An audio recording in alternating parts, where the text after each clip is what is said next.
In your design night, this presentation is for the ham radio Bluetooth module. Now the ham radio Bluetooth module is an interface for a handheld ham radio, and a laptop or a phone was what was desired. And this began because I wanted a way to be able to control my radio from my laptop, just because having a computer connected to it would give it more capabilities, and also then I'd be able to do ham stuff on my laptop. So, my options controlling the radio, usually you either use the buttons or there's a handy accessory jack, which has little nifty plugs like this where you can have a microphone and a speaker. So I knew that this jack had everything that I needed for controlling the radio. And then, for deciding how my laptop was going to control it, I could either do USB or I could do Bluetooth. I thought Bluetooth was a more appropriate choice since radios are wireless to begin with. And let's just keep them wireless. So, for my system diagram, jump here to my computer screen. I went with a Nordic NRF52 chip, which has on it Bluetooth hardware and a microcontroller, and also an analog to digital converter. Off the chip, but still on the PCB, I have a DAC and some other supporting hardware for connecting to the radio, and then Bluetooth is the means for connecting to the laptop. So a quick run through. The laptop can connect through the Bluetooth, and it's both ways. It can send and receive information. That is then handled by the microcontroller to be unpacked and organized in a way to be sent out by the DAC. And then there's two lines for transmitting. There's the audio sent by the DAC. Then there's also what I call the push-to-talk signal. Normally it's a push-to-talk button, but in this case it's just a line where the voltage is high, and when I pull it low, the radio will transmit. Then the radio, when it receives, only puts out an audio signal. Normally this line is at 0 volts, but when it starts producing audio, it jumps up to 3.3 and then has an alternating signal on the top of that. So I have that coming into my ADC, and up here is a comparator for catching that jump up to 3.3 volts to set off an interrupt for the microcontroller so it knows when to start sampling with the ADC. That's a general overview. Coming back here to give you a tour of the board, starting with the power right here. This is for plugging into a USB, so it can fit into an adapter or the side of your laptop and have it charge. Right here is the charging IC, and it works for 5 volts, and then it does all the stuff for charging a LiPo battery, single cell. Then I have my switch, and just to show it off here for a moment, my battery is a single cell LiPo, and I have a little connector here on the bottom I can plug it into. And for charging, I can just simply insert it over here.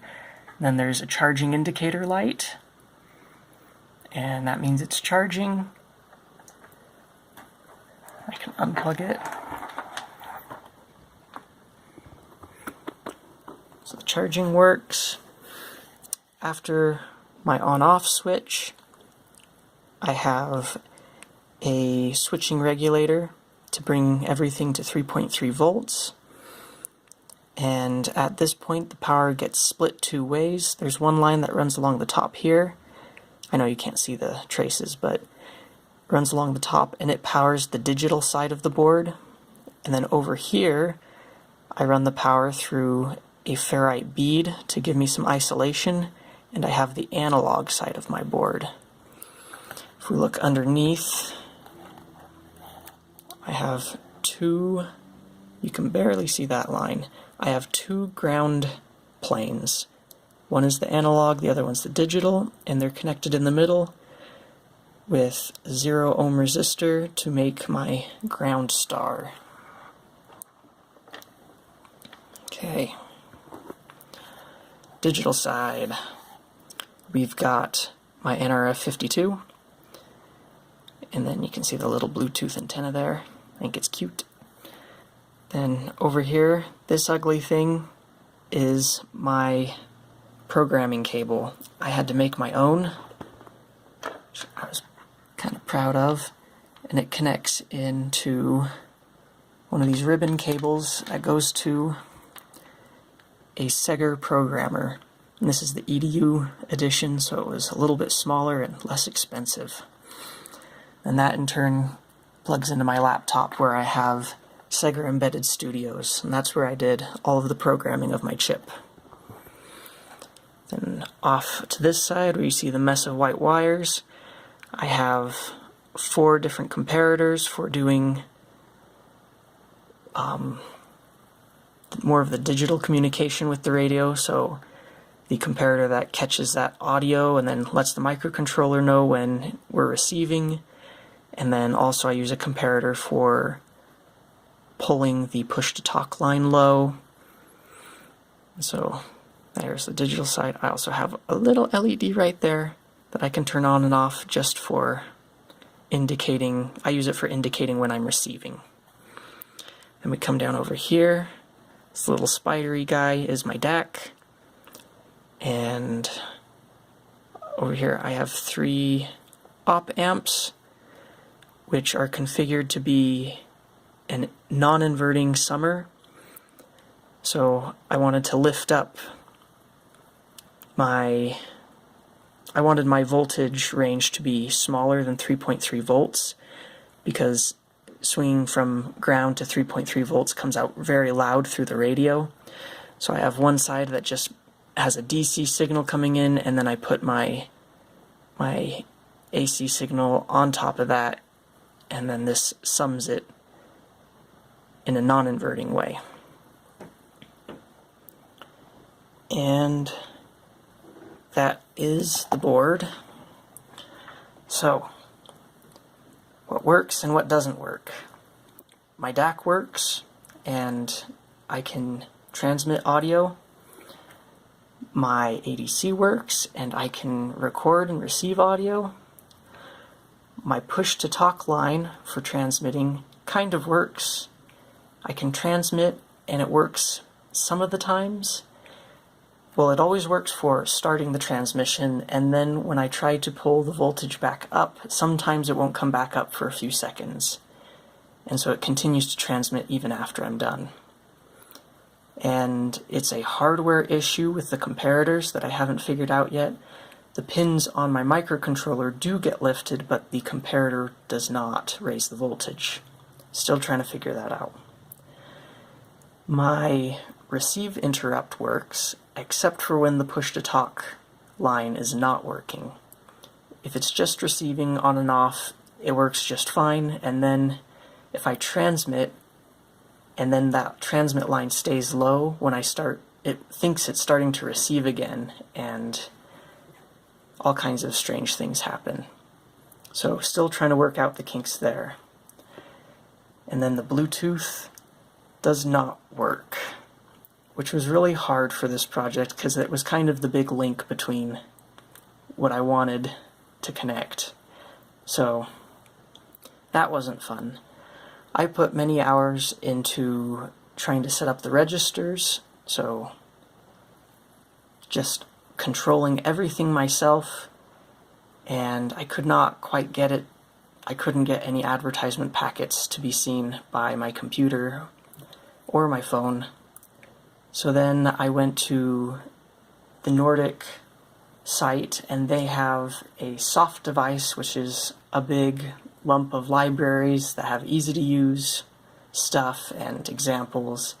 I tried using one of their examples for just Bluetooth, and I could not get their example to work either. I could see the advertisements now, but when I tried to set up my own services, I could not get any data across.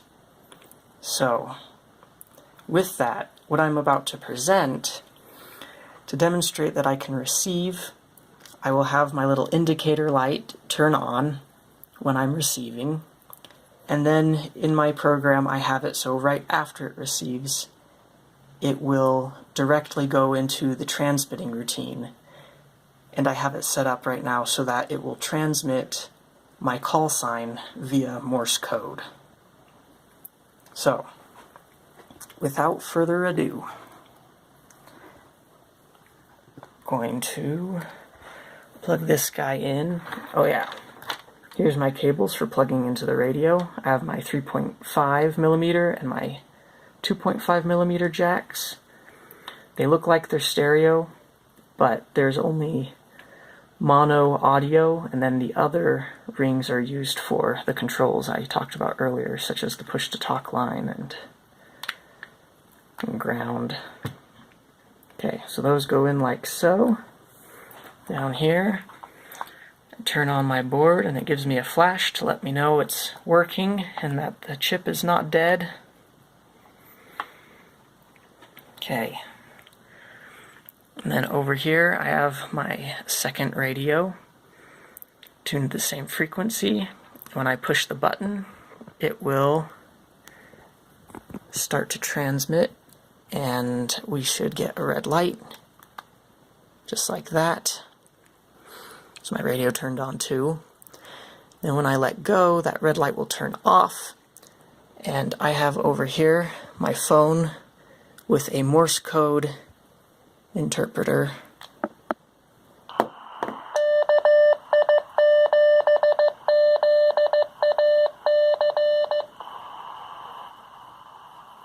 Well, it didn't pick it up. But, as you can see, it's still continuing to transmit. Still have not figured that out. But you heard, that was my call sign, for those of you who do know Morse code. Wrap things up. This was a very enjoyable project. I liked prototyping the board and doing the design for the PCB, and it was fun learning how to interface with my radio.